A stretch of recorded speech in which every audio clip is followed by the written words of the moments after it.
And the game I want to start off with, and I think this is a very interesting one, is George Mason against Auburn. When I look at this game, and we talked about it, we had our prediction show just last week. Auburn has lost a lot of players that really could change the entire perspective of not just their team, but the SEC. They brought in some great transfers. Bruce Pearl obviously knows what he's doing, one of the best coaches in all of college basketball, not just the SEC. But they have a tough task right off the bat. On our Atlantic 10 preview, we discussed that I believe that George Mason's the team to look out for. Kim English is one of those really good coaches on the rise. Last season, they were only 14-16. They had a losing record, 7-9 in the Atlantic 10, but they had a guy that came out of nowhere towards league play and became the Atlantic 10 scoring champion in Josh Oduro.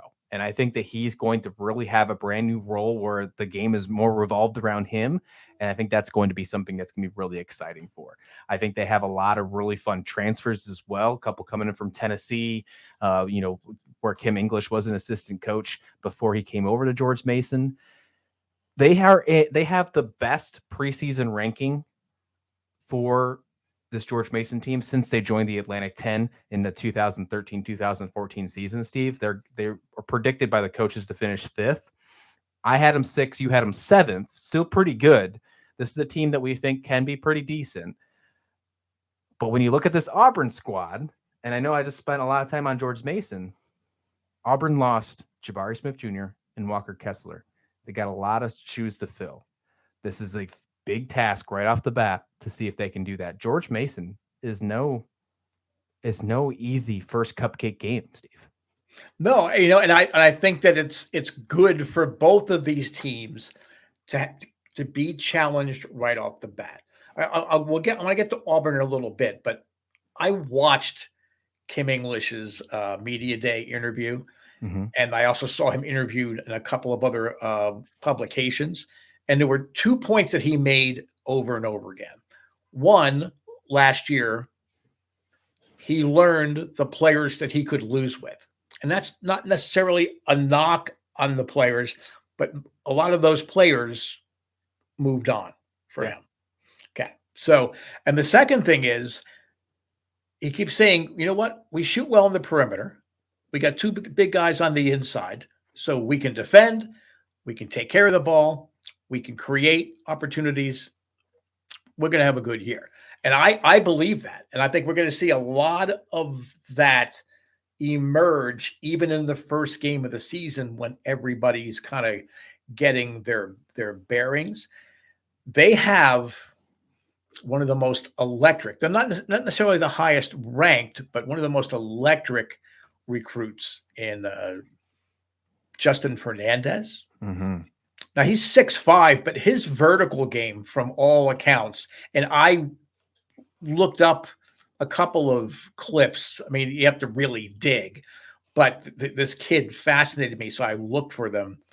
This kid can jump. I mean, he has a vertical game. He's going to be able to rebound. He's going to play bigger than his 6'5" size, and his transition game is jaw-dropping. I mean, he's just terrific, in transition. So that's another huge piece that English is adding to George Mason. There's a very international flavor to this team. They have an Aussie and Blake Jones that didn't really look comfortable. And I watched a lot of A-10 basketball because you and I are both big A-10 guys, as you can tell by my Duquesne Dukes T-shirt here. But I think he's learned sometimes, especially big guys, it takes them a year to transition from the international rules of basketball to the the traditional North American NCAA NBA style basketball. I think he's going to have that kind of confidence coming through here. And there's a kid from Virginia Tech. He went by, I believe, Johnny was the name he had at Virginia Tech, but it is Chiyuko Ojiako. He graduated in 3 years. Yeah, at Virginia Tech. I saw that. Yeah. That was crazy stat. Crazy. Yeah, he wants to go. He wants to be a doctor, whatever it is. So technically, he's a grad transfer, but I think he would still have 2 years left to play here. I think he's going to be a nice stabilizing force for the Patriots in the front court. So it'll be nice to watch these little things play out with George Mason. This is a team that's going to get better. They need to learn how to play with which I think they had a tour of Australia. If I'm not mistaken, I think they toured Australia. So they have played together some. But I think as the season goes, certainly by the time the AT season rolls around, they're going to be a force to be reckoned with. I said in our SEC preview that Bruce Pearl may have run out of rabbits to pull out of his hat.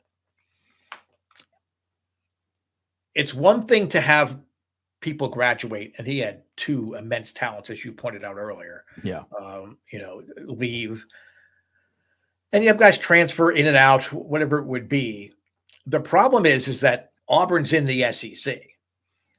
And there are 4 teams for certain, I think we could say without hesitation, Kentucky, Tennessee, Alabama, and Arkansas that are better, at least on paper, than Auburn is. Now, Bruce Pearl, his teams always play defense.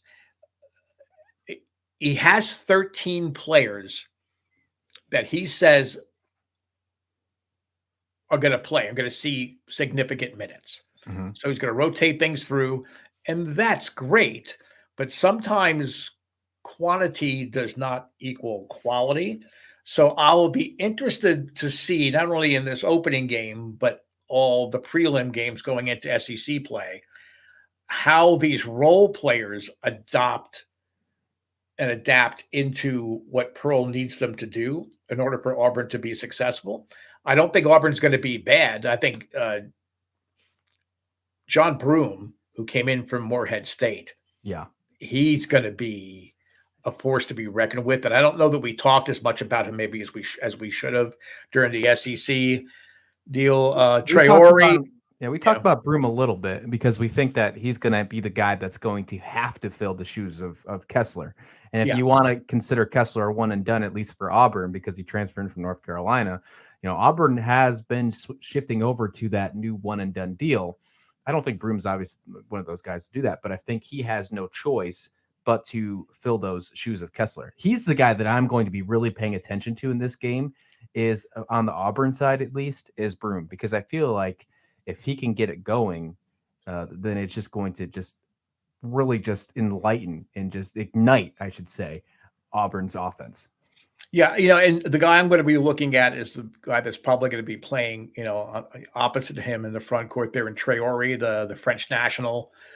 He did go to high school in the States, but he certainly had very solid, sometimes spectacular performances in international plays, under 16 and under 18 tournaments.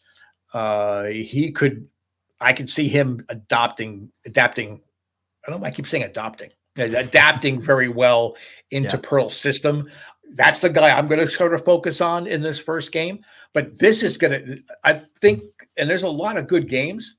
This is almost a must watch. Yes. Or at least DVR it and go back to it, because these are 2 teams where the ceiling is really, really high. But you'll know by watching these pre-conference games, is that ceiling going to come back down a little bit more? And I think Auburn has more to prove than even George Mason would in this game. Yeah, this Auburn game against George Mason is on ESPN Plus, so it's a perfect lineup that if you can't watch it at the specific time, you can go back and watch a replay. That's exactly what I plan on doing. Heading into this matchup, George Mason has won 2 of its past 3 road contests against Power 5 teams. Something to keep in mind. Under first year of last year with Kim English, he had no problem against the ranked opponents. He beat number 21 Maryland last year, and he defeated SEC opponent Georgia. So that's the first time the Masons ever beat a road win over a ranked foe, which was last year. Could they do it again right off the bat against Auburn? Not sure. I'm not going to give a prediction this week because it's the first game of the year, folks. We're just excited. We want to give you some previews here. But George Mason and Auburn, this will be their second time ever facing off. If you want any kind of historic data on that, they faced off in the 2017-2018 season. Auburn won the game 79-63. I'm excited for this basketball game. This is one on my must-watch list, and that's why I wanted to make sure we talked about this one first.